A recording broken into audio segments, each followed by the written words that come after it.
dans le magnifique décor et environnement du Sheraton Laval, qui a toutes ses lettres de noblesse, qui n'a plus besoin de présentation, vous le savez, depuis longtemps, mais qui s'est refait une beauté.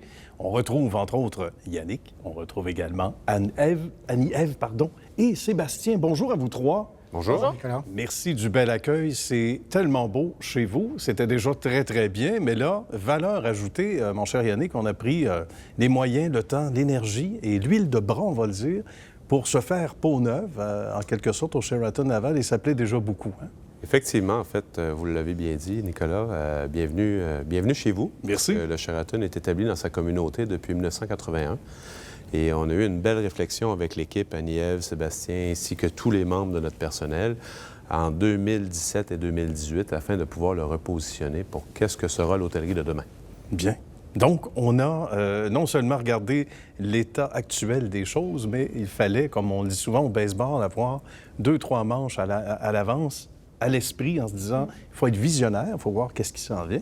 Et en termes de stratégie marketing, on a travaillé fort aussi. Oui, puis effectivement, on a parlé aussi beaucoup à notre clientèle. T'sais, notre clientèle était établie depuis 40 ans. Fait qu'on a voulu les faire parler, voir qu'est-ce qu'ils avaient besoin pour le futur, qu'est-ce qui répondait plus à leurs besoins sous notre format, notre ancien format. Fait qu'on les a sondés. On a sondé l'équipe des opérations aussi pour voir c'était quoi leurs défis au quotidien, pour s'assurer que les nouvelles rénovations puis toutes les étapes des rénovations allaient répondre aux besoins autant de notre clientèle que nos opérations à tous les jours. C'est intéressant d'entendre ça parce que c'est pas vrai partout, mais il faut le souligner quand c'est le cas, parce que certains vont dire on est à l'écoute de la clientèle, mais rien de mieux que de le faire comme ça, un peu sous forme de sondage. On est curieux de savoir qu'est-ce que les gens vous disaient, entre autres, puis qui vous ont amené à faire les principaux changements, peut-être Yannick ou Sébastien également?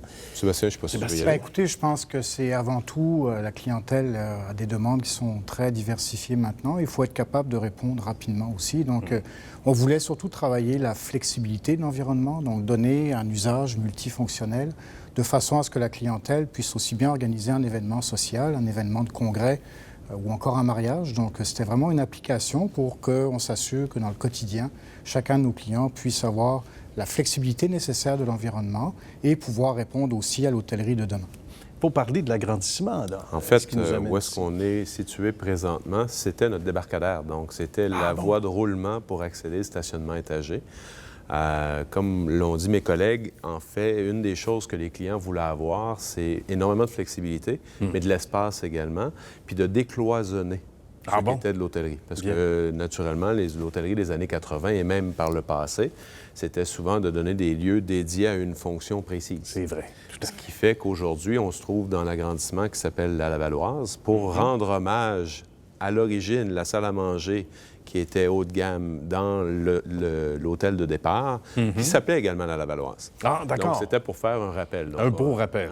On n'a rien réinventé, on a simplement s'assuré de recréer avec Sébastien puis l'équipe au niveau du marketing. Quand on voit le résultat, on a hâte d'entendre ce que les gens vous disent maintenant, entre autres, Annie-Ève. Les clients, je pense que la réponse est plus que positive. Ouais. Les clients ne s'attendent pas. Ils savent qu'on a fait des rénovations. L'extérieur a été revampé au complet. Mais quand ils rentrent, le premier mot qu'on entend dans le lobby à chaque jour, c'est « wow ». J'imagine. Les gens ne voient pas. Il y a eu une refonte, oui, de l'extérieur, mais il faut comprendre que tous nos espaces publics ont été faits, que ce soit le restaurant, le lobby, le bar, l'ajout ici, l'agrandissement, tous nos espaces de réunion aussi qui ont passé. Fait que c'est sûr que ça fait un gros changement, puis les clients sont super contents justement de cette nouvelle flexibilité-là, puis des nouveaux espaces comme ici, là, à la Lavalloise, une nouvelle fonctionnalité également qu'on a mis à certains espaces, comme ici, bien, c'est connexe à une nouvelle terrasse maintenant extérieure, les murs de verre derrière nous s'ouvrent pour pouvoir justement faire des événements plus différents. Fait que c'est super intéressant pour la clientèle. T'sais, ça leur donne plein de possibilités qu'il n'y avait pas avant. Bien, tout à fait. Et le monde des affaires évolue aussi, change, les besoins changent. Donc, c'est une merveilleuse idée d'être au diapason, et on le disait tantôt, même à l'avance, de ce que l'on vit en termes de réalité comme genre d'affaires.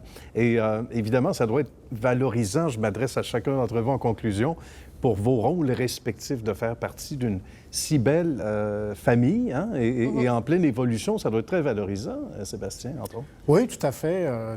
En fait, le Sheraton Laval, c'est une institution qui a dépassé 40 ans maintenant, donc bien ancrée dans la ville de Laval. Je pense qu'on est un repère important pour la communauté. Donc, on voulait aussi retrouver ce rassemblement avec la population locale, leur redonner les espaces au niveau de l'hôtel. Je pense qu'il ne faut pas passer sous silence non plus notre comptoir gourmand, qui est un nouveau concept. Ah oui. Donc, où on réunit l'ensemble de la clientèle pour les pauses. Donc, c'est plus des pauses dans des salles maintenant, c'est vraiment dans un environnement où on a une grande diversité au niveau culinaire. Donc, vraiment, oui, c'est très enthousiasmant pour l'équipe. Les parties de cuisine. Bien, justement, quand on dit passer au salon, mais c'est le party de cuisine pour... C'est tellement intéressant, c'est une fierté, mais c'est tellement le fun à vendre comme produit. Ça donne tellement de possibilités. On n'est plus, justement, comme qu'on a dit, dans un carcan. Fait que ça donne libre cours au département des ventes là, de vendre cet superbe établissement-là. Bien. Et pour la deuxième ville en importance au Québec, hein, on méritait un lieu comme celui-ci. Ça doit être aussi très valorisant quand on regarde la réaction des gens. Yannick, en conclusion, en fait, ce qui est encore plus le valorisant, c'est de voir la clientèle qui revienne chez nous et qui voit qu'on a pris en compte leurs commentaires, notre personnel qui contribue également à ces opérations-là, puis nous de pouvoir être capable de façonner cet environnement-là.